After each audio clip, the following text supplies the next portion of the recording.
At the end of this video, we'll take a look at Mad Ramp's innovative pivoting ramp system, the safer, easier way to transport your ATVs and snowmobiles. Stick around. Before we begin, I'd like to give a quick shout out to our friends at the historic Lancaster Motel in Lancaster, New Hampshire. The Lancaster Motel has been serving snowmobilers since the 60s, and they are the perfect eastern trail riding destination for snowmobilers young and old. The Lancaster Motel is right on Corridor Trail 5 in Lancaster, New Hampshire, with plenty of parking for vehicles, sleds, and trailers. Plus, the Lancaster Motel is within walking distance of Crane's Snowmobile Museum, plus restaurants, shopping, entertainment, and more. Click the link in the description to learn more about the Lancaster Motel.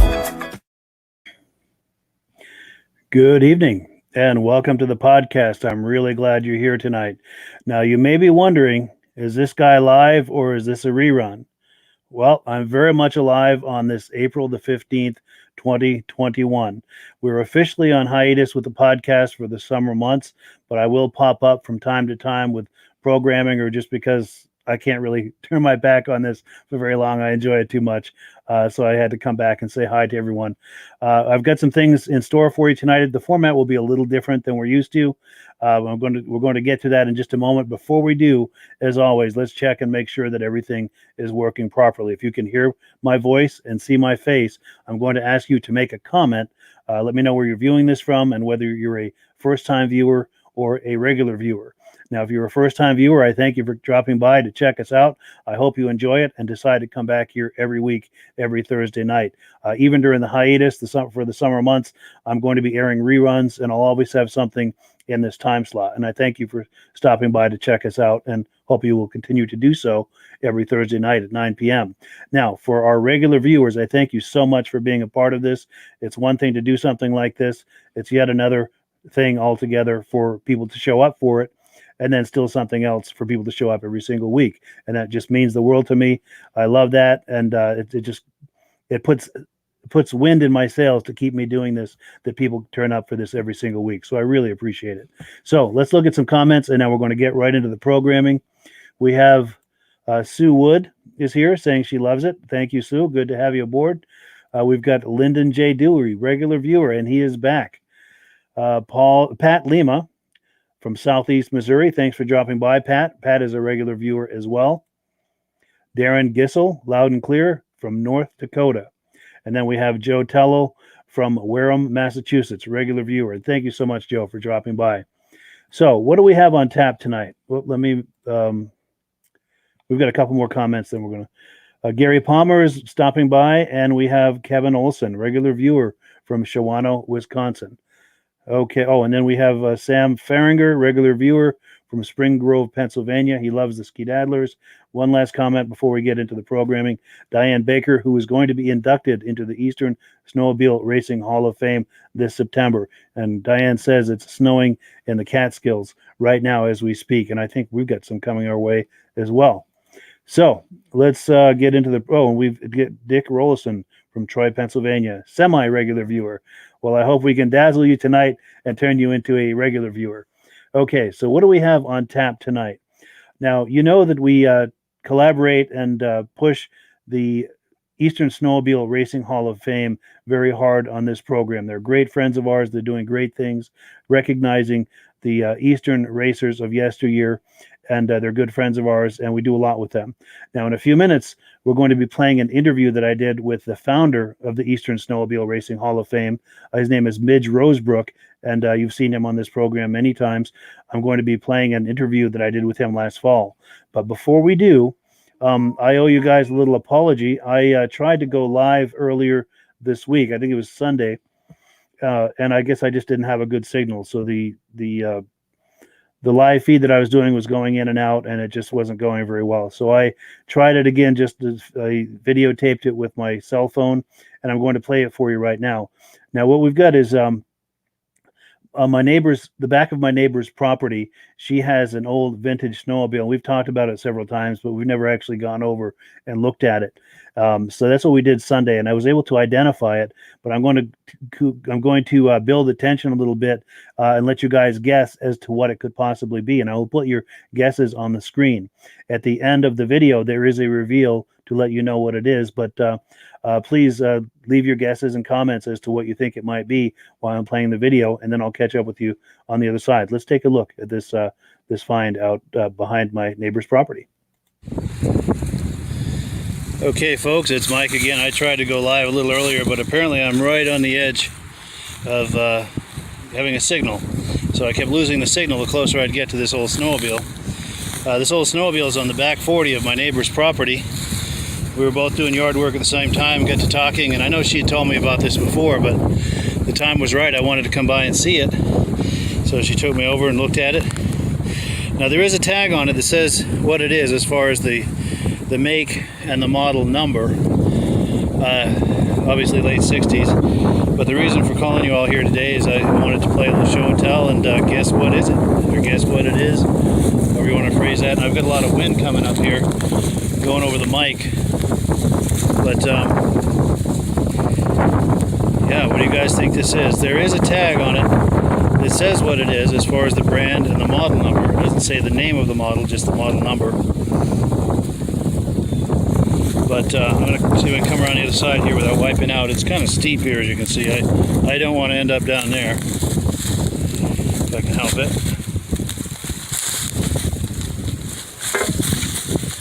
Try to get on the other side here without wiping out.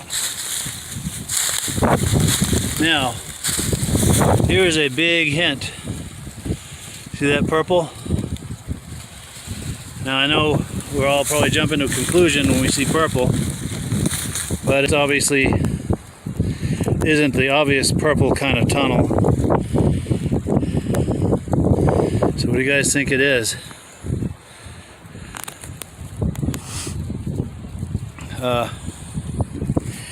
There's a cover that goes over the pull starter. It says Suzuki engine. So the steering and this little chrome bumper on the side here. I'm going to go around the upper side of it. That's just too close to the edge there. I don't want to end up down there. Take another look at the steering, at the skis. So I'm going to replay this video live to see if I can get anyone to guess what this is in real time.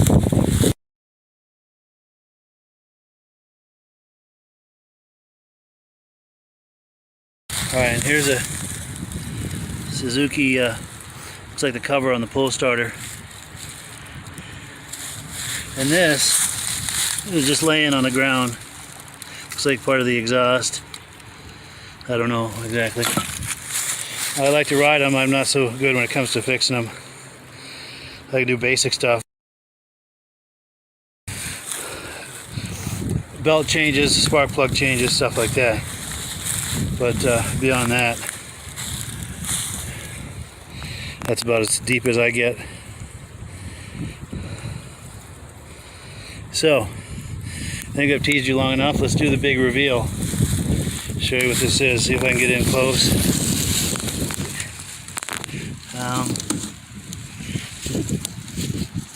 There we go.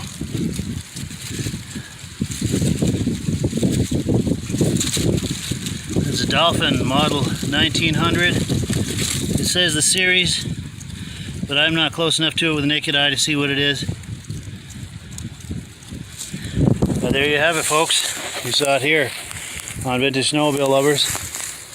Now, check this out. It says dual therm oil control. These weren't 4 strokes, nor were they oil injected at that time, I wouldn't think. Is that something that just got thrown on here from something else? As the Suzuki might have been as well. That looks like a more modern Suzuki logo. What are you guys thinking here? As far as some detective work, is that just stuff that was thrown on there after the fact? Apparently there's another sled down that hill, but I'm not going down there, at least not today. Maybe another time, maybe try to rappel down there or something. But yeah, there you have it, guys. Thank you so much for viewing, and enjoy your day. So there you have it. And Dick Rollison, I think you're right. A lot of the things that were laying around there were indeed parts from a bike. Yes, exactly. Jesse says, good job, Pete. Pete gets it for the win. I don't know what he won just yet, but maybe a new car or a trip to Tahiti, who knows. But yeah, good call on that, Pete. I'm going to put that up again. You were the one who won it. Now let's talk about that Dolphin name brand for a moment. I've always been a little confused by that. Their logo shows a dolphin, the fish, but it's spelled Dauphin. So I've always wondered about that. Now my mother was born. If you look down, as you're watching that video, you look down that hill. That's actually Quebec, Canada. I'm on the Vermont-Quebec border, and if I were to lift the camera a little bit, you'd be able to see where she grew up. So she is French Canadian, speaks the language. So I asked her over the weekend. Pardon me. I asked her, how is dolphin spelt in French, and she said Dauphin. So it is the same. Just in French, they spell it differently than we do in English. So it is indeed a dolphin. Now, a lot of people said Ski Rule, and that's got me to thinking Ski Rule was also manufactured in Quebec. Did they do any kind of platform sharing, parts sharing with the companies affiliated in any way? I don't know that much about the backstory on either brand other than that they were from Quebec. So if anyone has thoughts on that and would like to educate us, we would love to see that information. But I thank you so much for all of the comments that came in, especially Dick saying that those were parts from a bike, because those parts looked odd to me. That Suzuki cover looked too new, and then that oil thing, whatever that was, that didn't seem like that would belong on a sled of that era. But yeah, so that was fun. So let's shift gears, get into our next segment here. As I mentioned, we do a lot of collaborating with our good friends at the Eastern Snowmobile Racing Hall of Fame. You've seen a lot of the inductions here on this podcast, and I was able to catch the founder of the Eastern Snowmobile Racing Hall of Fame last November, for a phone interview. Let's play that phone interview now. I'm on the phone with Midge Rosebrook. How you doing, Midge? Good, Mike. How are you? Doing well, thank you. So, Midge, tell me, what is the Eastern Snowmobile Racing Hall of Fame? The Eastern Snowmobile Racing Hall of Fame is something Paul Crane and I started here in Lancaster. We felt that there was a need to recognize the guys that used to race here in the East back in what I would call the golden era. Would be from the mid-1960s to the late 70s, maybe early 80s, but mostly I think the meat of the golden era would be definitely the 1970s. Sure. And it really, racing here in the eastern United States never really got covered. Those guys never really got recognized like the Midwest guys did, the factory drivers, and the big name distributors and things like that from the Midwest. There's 2 Hall of Fames out there. Sure. And they recognize their guys, and it's sad that the Eastern guys never got recognized. And how this started was, and I can take you back to when we did the 50th reunion of the Lancaster Grand Prix in 2014. Uh-huh. The Grand Prix started in 1964 as a side event for the Winter Carnival when Lancaster was celebrating their 200th anniversary. And it took off. And thank you to Timberland Machines, the big Skidoo distributor here in Lancaster. It was basically Bob Bottoms that allowed his crew to help build the track. Roberts Motors stepped in. Butch and Johnny Roberts, they had a Skidoo dealership there. They helped. White Mountain Mac, there was several businesses in town that really stepped forward and helped the Snowdrifters, the Lancaster Snowdrifters, actually put the event on. But it was a town effort to put this big race on. And at one time, the Lancaster Grand Prix was the largest outdoor winter event in New Hampshire. Wow. They were pulling in 15,000 fans. 15,000. Wow, that's a big crowd. They counted 15,000 fans for a couple of years there in the early to mid 70s at the Lancaster Fairgrounds. Wow, that is impressive. With a half-mile oval track, horse track. Horse track, yeah. And Polaris was actually the first factory team to come here in 1966. Mm-hmm. Bob Eastman and Randy Heights came and raced in 1966. That was also the first year for the Big Kilkenny Cup, which was donated by Timberland Machines to the Snowdrifters. Oh, no kidding, yeah. Yeah, and our own Bill Buckland here from town and Bobby Fortin both got their names on that big cup. They were the first 2 to have their names engraved on the cup in '66. Nice. So yeah, and the factory teams came here during the '70s. There would be 10 or 12 fully equipped tractor trailers, 45, 50-foot boxes of the major, distributors and factory teams of the day back then. Mm-hmm. Arctic Cat came, Snowjet, Yamaha, Polaris, Skidoo, Mercury, just about every big manufacturer you could think of came here to race at Lancaster. Nice. It was quite something. And then the whole thing ended in New England around 1980. Around 80, okay. Or thereabouts. Mm-hmm. The guys that were putting it on, they were getting tired of not getting enough volunteers to help. The insurance started getting more expensive because people were getting hurt. A couple people got killed, and so the insurance started to increase. It got costly. Sure.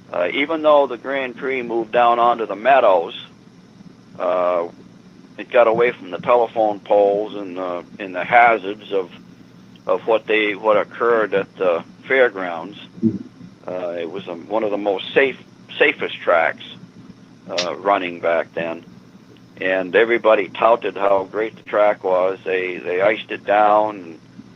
In 1976, Gilles Villeneuve came here with that IFS Scarole. Oh, yeah. In cleaned house. Nice. Yeah, this was the first. He made his debut here with that IFS Scarole at the Lancaster Grand Prix. Oh, no kidding! I didn't know that.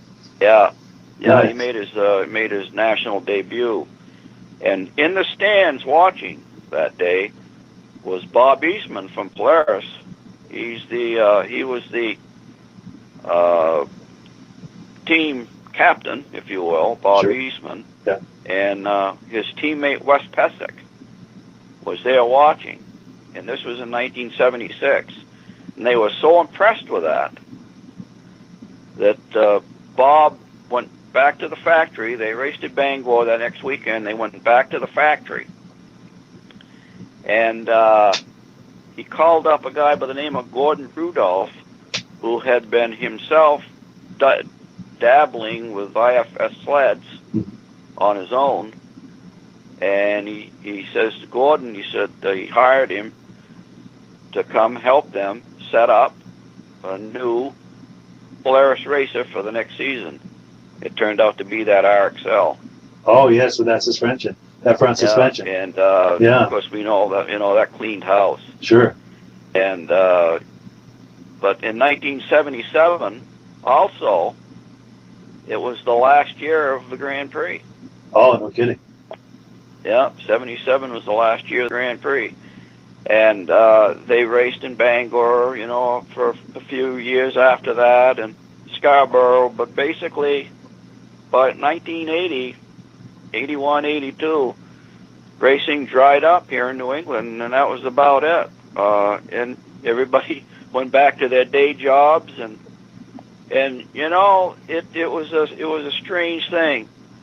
I can't think of anything, Mike, in these long, cold New England winters that was ever so as exciting and ever made as big an impact as did snowmobile racing back at its height. I agree. Yeah, I agree. There's nothing since has been as exciting or as big or made as big an impact financially for these small towns. And there's nothing else that'll bring people. There's nothing else that'll bring people, thousands and thousands of people, outside in the middle of winter to be spectators. Or something. Nothing else is going to bring that kind of a crowd. No, and to bring a dozen factory teams from the Midwest. Yeah. To send a team of 5 or 6 drivers, fully equipped tractor-trailer trucks. I remember Bob Clark was in the Hall of Fame. Bob Clark was a multi-Grand Prix chairman during that era. And he said one time, he thought it was 1970 or 71, they held up the races because Team Arctic hadn't showed up yet. Well, they got on to CB, and they located the Team Arctic truck. They said, "Where the heck are you?" Yeah. And the driver says, "I'm stuck." And they said, "Stuck where?" He said, "I'm stuck here at the intersection." He said, "On your main street." He said, "The traffic going to the track won't let me in." He said, "The traffic is backed up as far as I can see down Lancaster's Main Street, and nobody's letting me in."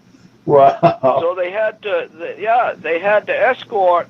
They sent a cruiser down, a state police cruiser. Yeah.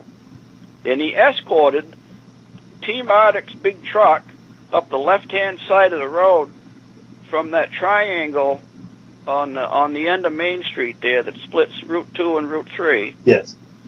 And he escorted him up to the fairgrounds on the left-hand side of the road because the traffic was so heavy going in. That's amazing. That's a great story. It was something. Yeah.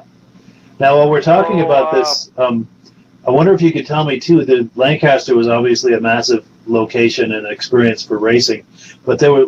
Yeah. How were they doing that? Was there a circuit around New England where they would do Bangor one weekend and Boonville another weekend? And how were they structuring that? Yeah. Yeah, that's what they did. Of course, when they came out with the USSA, and they sanctioned, the events. Lancaster was one of the big boys, and we started our date was pretty much set in stone by the time USSA came out, because we'd been racing here since 1962. Wow. And then, of course, they called it motorized toboggan races in 62 and 63. Right. And then they changed it to the Grand Prix to make it sound better, I guess, for the 200th birthday of Lancaster that year. That's why they changed the name. Yeah. And so, yeah, Lancaster was on this circuit. Bangor would be, I think Bangor was a weekend either before or after us, and then they did Scarborough. Mm-hmm. They did Jackman. Jackman, I think, was probably one of the first races in the east here, Jackman, Maine. I think that happened like in December or something like that. And, yeah, they had a race in Laconia. They had a race in Boonville, New York. And, yeah, it was like a circuit. It was big time. That's cool. These guys were professionals. They were pulling $1,500, $2,000, $2,500 a weekend in. Like Bobby Fortin was one of the big name drivers here in the East, and where I used to work at the golf station here in Lancaster, he always used to come in, and he'd have a check of $1,000 or $1,500 to win. Wow. Plus he'd get so much, he'd get a couple $100 from a spark plug company or dry belt company. Yeah, these guys were professionals. That's cool. And it was an exciting time. Yeah, it really was. Sure. And so anyway, when we decided to do a 50th reunion of the Grand Prix, a lot of the old guys that used to race back then came to the reunion. And I even have a photo of a bunch of them lined. You've seen it at Paul Crane's. Yes. Those guys all lined up on the racetrack. Yeah. And they got me in there, and I kept telling them, I said, I didn't race. I said, I should not be in there. Well, they begged me to they made me go in. So, yeah. I mean, I shouldn't have been in that photo, but I was. Yeah. Anyway. That's nice, though. It really got me to thinking, it's sad that these guys never got recognized. Yeah, for sure. And so I think that planted a seed. Now, can you... And, go ahead, I'm sorry. And I think it did. And then in 2016, we had the national show here. Yeah. And it packed the fairgrounds, with a bunch of whole beautiful vintage sleds. It just was an unbelievable show. Yeah, it was. I was there. That was an incredible show. Wasn't it great? It was a great show. And so there again, here's Conrad Rollins, Tom Peters, Bruce Dunham, Bob Martin, all came back. And, they were getting into it again. So anyway, I said to Paul, I said, I tell you who it was. It was a gentleman from, I think it was the Hall of Fame from St. Germain, Wisconsin, was there selling a raffle sled. He was selling tickets for a raffle sled for that Hall of Fame. And I had, before that, I had sent Bruce Dunham's, Bob Martin, and Conrad Rollins resumes out there just to see what would happen. I wanted to see if maybe I could get one of those guys into the Hall of Fame out there. So Paul approached the guy, and he was on the board of directors as well. So Paul asked him what his thoughts of Bruce Dunham making it into the Hall of Fame that year. And he had a puzzled look on his face, and he said, Bruce Dunham. Boy, he said, that doesn't ring a bell. He said, I know he's not in the top 10. Wow. And Paul came to me, and Paul says, he says, they don't even know who Bruce Dunham was. Wow. He said, they're inducting 35 and 40-year-olds out there now, Midge. He said, there's no chance. Yeah. He said, we'll never get them in. He said, there's not a chance. So anyway, I went back home. I didn't sleep. Actually, I think I went up to camp up to Maidstone, and I rolled and tossed and turned all night. And all of a sudden, in the middle of the night, I sat up, and I said right out loud, I said, and my wife wasn't even with me or nobody. I was all alone. Yeah. And I said, that's it. That's it. And I could not wait. This was Saturday. I could not wait for Sunday morning to get a hold of Paul Crane and ask him, if so anyway, about 7 o'clock Sunday morning, I didn't want to get him too early, so I waited until 7. So I grabbed the phone, I dialed Paul's number.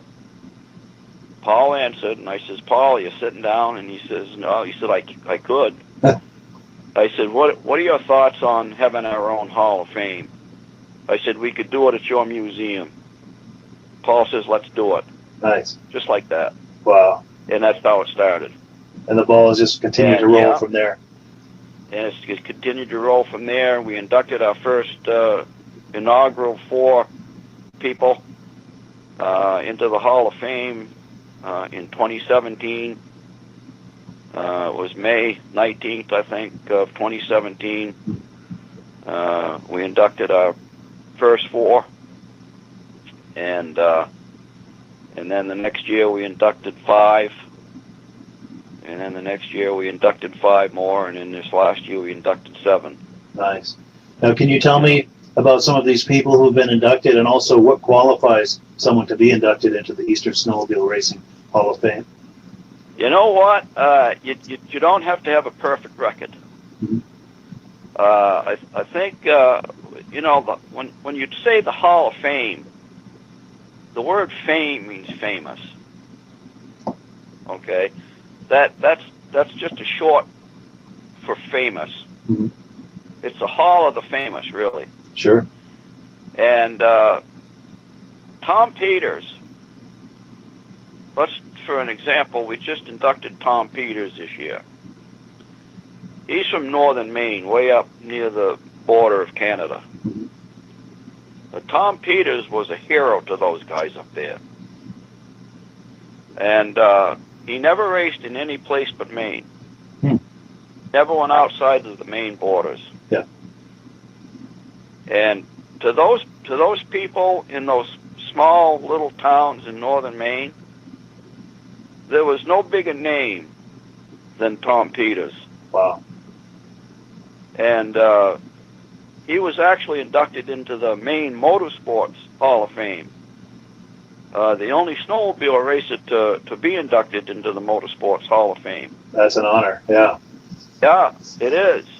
That's a high honor. But I think they did that because he only raced in Maine. Yeah. So, did he have as big a record as Bruce Dunham? No. Did he have as big a record as Cal Reynolds or Bob Fortin? Right. No. But to those people in northern Maine, Tom Peters was the biggest name in sports right there. Yeah. You know what I'm saying? Yeah. And that's the reason why Tom Peters is in the Hall of Fame. Nice. And I can pick out a few other people that may not have had perfect records, but they were big names here in the East. Mm-hmm. So we try to give, not everybody can make it into the Hall of Fame. I realize that. Everybody should realize that. Sure. But if you did something special, if your name was one of the big names in the East, even though you might not have had a huge record, mm-hmm. you got a good shot. Yeah, good shot of being recognized. And yeah. Nice. Yeah, we've got Bruce Dunham in there. Bob Martin is in there. Conrad Rollins. Those are the first guys that we inducted. Mm-hmm. Calvin Reynolds from Maine is in there. There's quite a few Mainers. We've got, of course, Tom Peters. I just mentioned Tom. Sure. Paul Lamontagne. Paul Lamontagne. Yeah. Paul was he was big. Yeah. Paul was a rough racer, and and then later he raced Chaparral, and then he raced Mercury. Paul, the name Paul LaMontagne was huge here in New England. Yeah. We've got Joe Wilkinson from Massachusetts. We just inducted Joe. Louis Lund, we inducted Louis in 2018, I think. Yeah. Yeah. And Louis only raced maybe 3-4 years.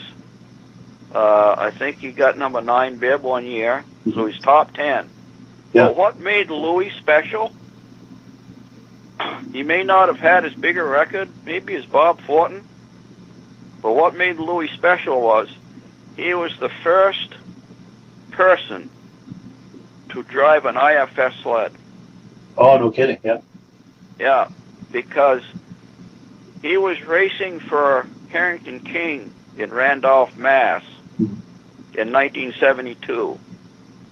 They were the Chaparral distributor. They flew Louis out to Colorado. Chaparral had a secret race sled that they were working on out there. Yeah. And guess who he was working with? Huh. Bobby Unser. Oh, no kidding. Bobby Unser designed the first IFS suspension on a snowmobile, and Louis was the test driver for Bobby Unser. No kidding. So Yeah, that that's made no Louis small. Lund.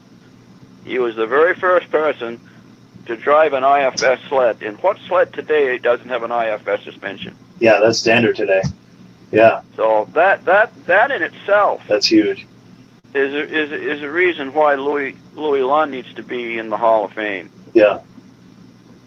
Yeah. You know, and so that's how we pick and choose the folks that need to be there. Yeah. You know? Very nice. Now, what, or I should say, when and where is the next induction ceremony going to be? The next induction ceremony is going to be September 11th, which in itself is, not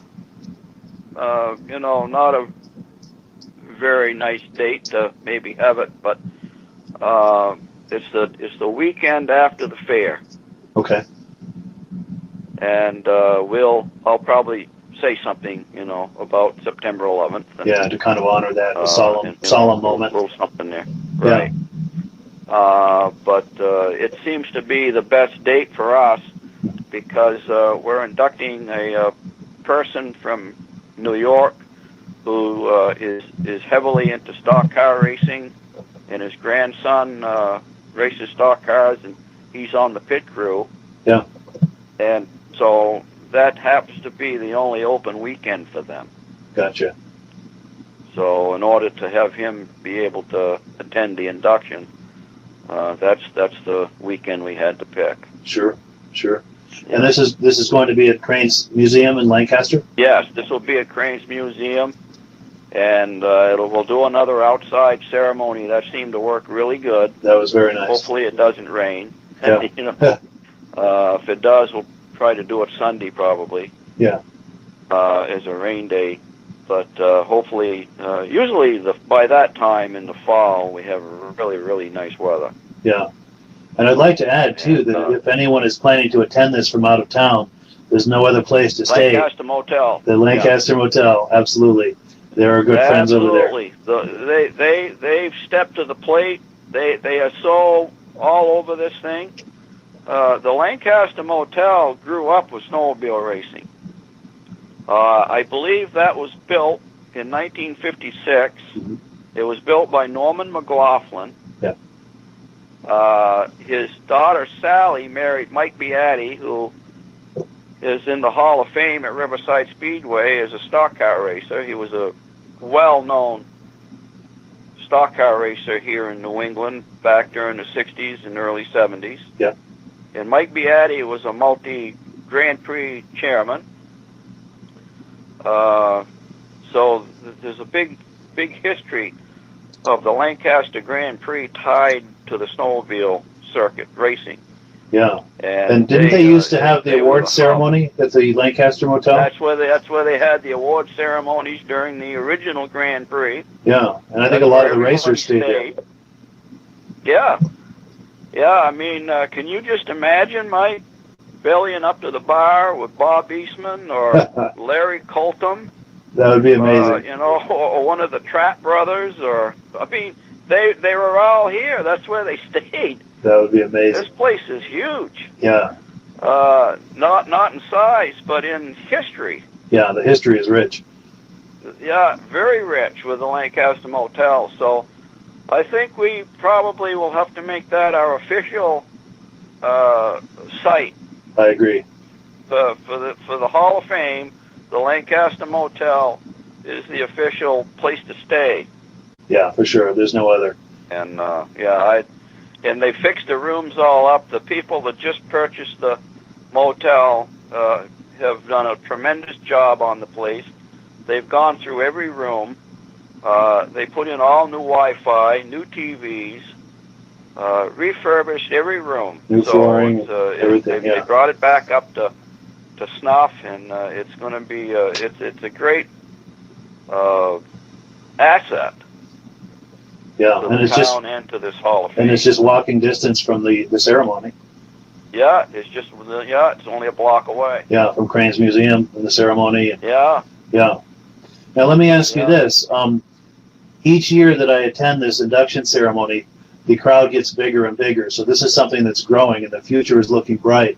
What are you thinking are plans for the future for the Eastern Snowmobile Racing Hall of Fame? What are you thinking about the future of this? Well, we're going to try to continue adding more of the original racing pioneers that raced, back in the day. Yep.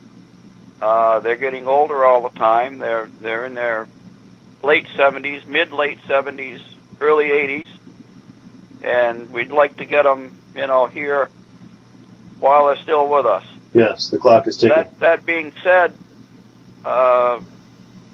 when I did Cal Reynolds in 2018, we put Cal on the wall, and he was huge back then. He was a skidoo racer, and he won about everything going. Yeah.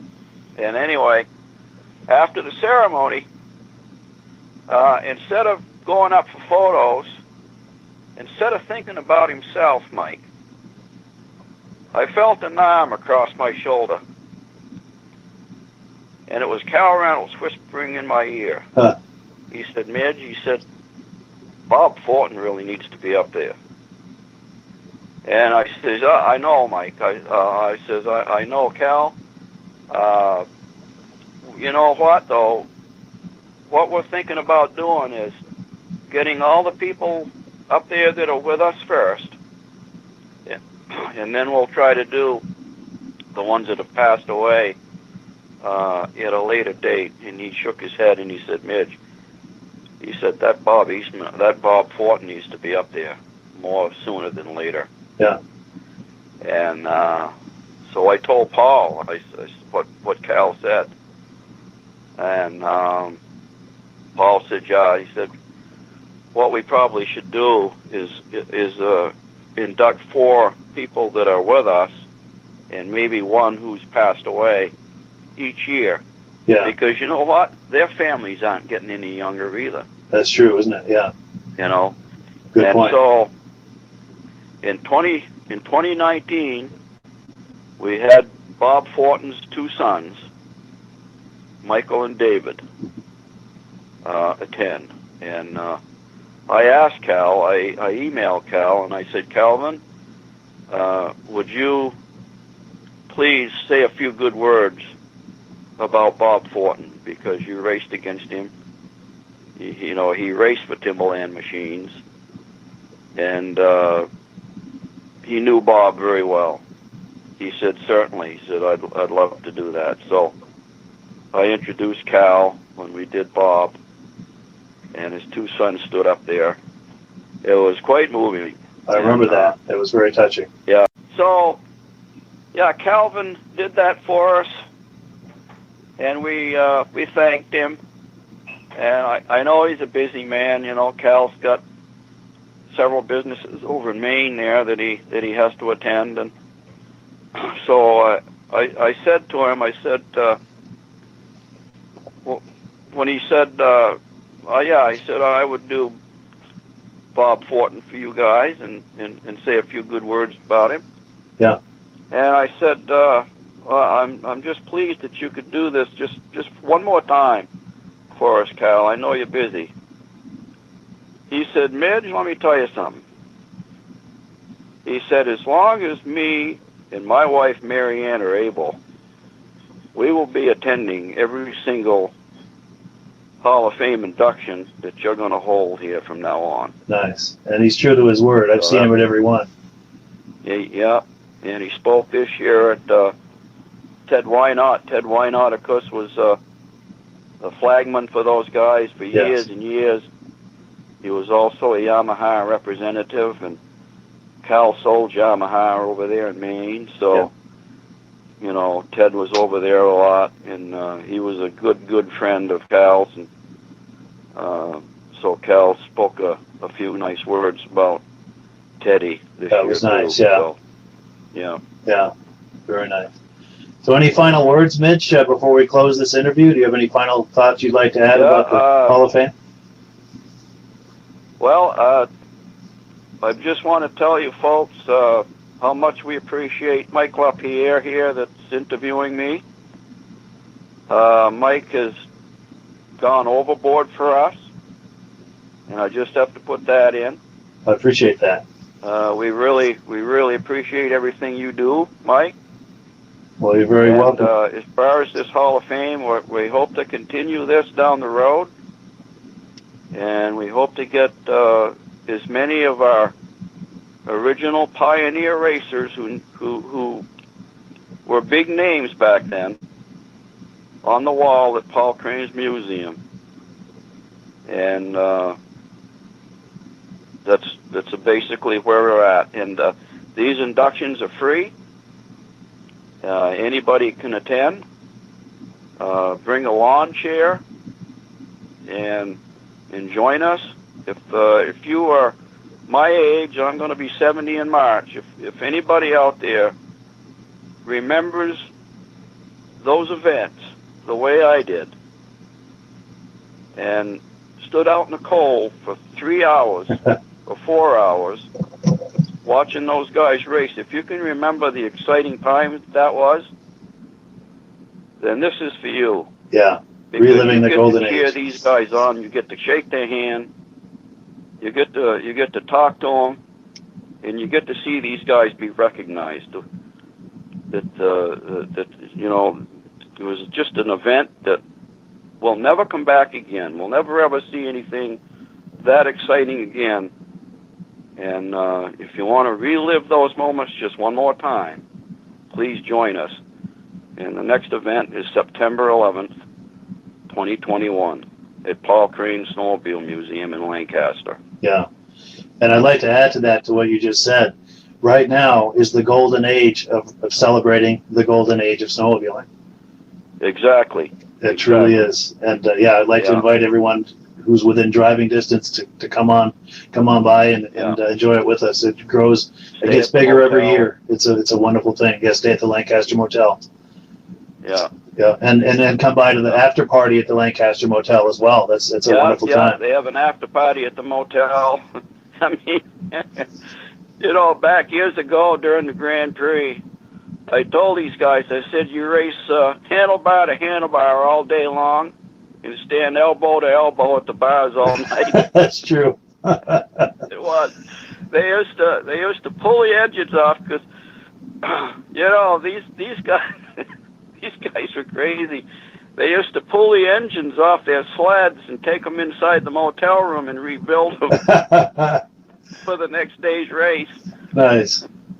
And that's one of the remarkable things too about racing is they can be so ruthlessly competitive out on the track, but after the race is over, they party together and they have a good time and they laugh about it. Yeah. It's incredibly ironic, but it's a wonderful thing about racing is that the relationships are more important than anything. It's a wonderful thing. You know, they made lifelong friends, Mike. Yeah.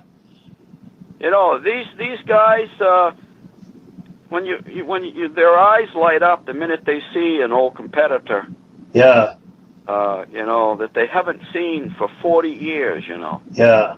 And to watch them reminisce, it's a truly special thing. They're in heaven when they're doing it. They love it. Go ahead. I'm sorry. It's more like a family reunion. It is. Yeah. And to hear all those old stories, and because they can recall like a specific moment on some turn in the track during a race where things were happening, and kind of relive that, and it's incredible. Yeah. Yeah. Or laugh because, you know, about an incident that some guy pushed them off the track when they were in the lead, you know, and you know, they'd say, you pushed me off the track, you pushed me over the bank or something like that, and then they laugh about it. They probably weren't laughing at the time, but no. Yeah. Yeah. You know, this is only gonna be a small window here too. It's true. The clock is Because ticking these for all guys of us. are, like I just said, they're 75, 80 years old, 85 years old, and they're not going to be around forever. Yeah. Yeah, the clock is ticking on all of this. We got a small window here to enjoy these guys. Yeah, to really do something with this. To appreciate these guys. Yeah. And women. Yes. Yeah, there were some truly remarkable women in this racing as well. Oh, yeah. Yep. Judy Rinaldi. Yes. 10 World Series. That's incredible. She won 10 World Series. Yeah, that's amazing. No man has ever done that before. So, you know, she's. I mean, there's nobody close. No. Unbelievable. And the nice thing about her too is to think about someone so accomplished, but to visit with her, she's just the easiest person to talk to and the most relatable, personable person. Very down to earth, just a classy lady. It's and I could say the same of the rest of them as well. You know, for all of their accomplishments, they're very down to earth. Yeah, those are the nicest people. It's true. Yeah, no egos, just very approachable. Yeah, it's wonderful. Yeah, they all are. It's true. Yeah. No, Paul Lamontagne. I mean, who wouldn't want to party with Paul Lamontagne? Yes.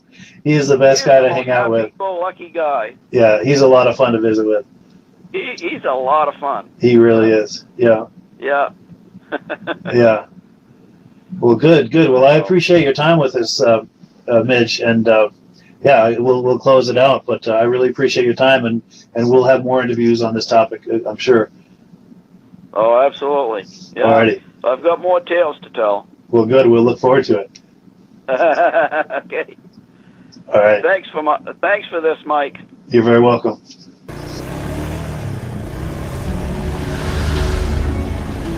It's the ultimate combination of simplicity and ingenuity. The newest way to load, unload, and transport your ATV or UTV. The Mad Ramp's Pivoting Ramp System. Made in the USA and engineered for strength and durability. Maneuver through tight places and over rugged terrain with plenty of ground clearance.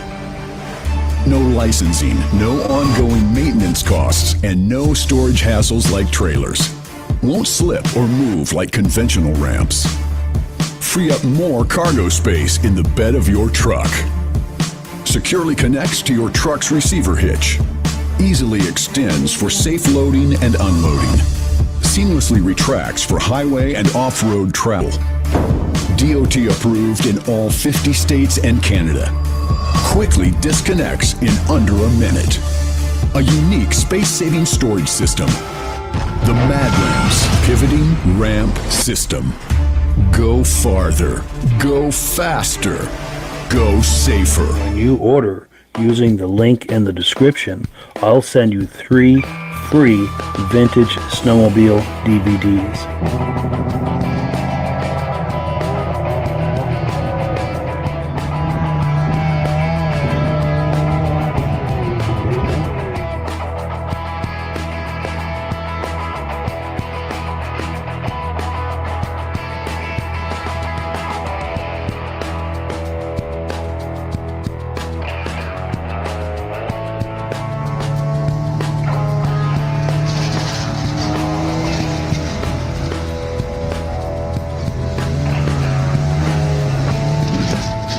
When you order using the link in the description, I'll send you 3 free Vintage Snowmobile DVDs.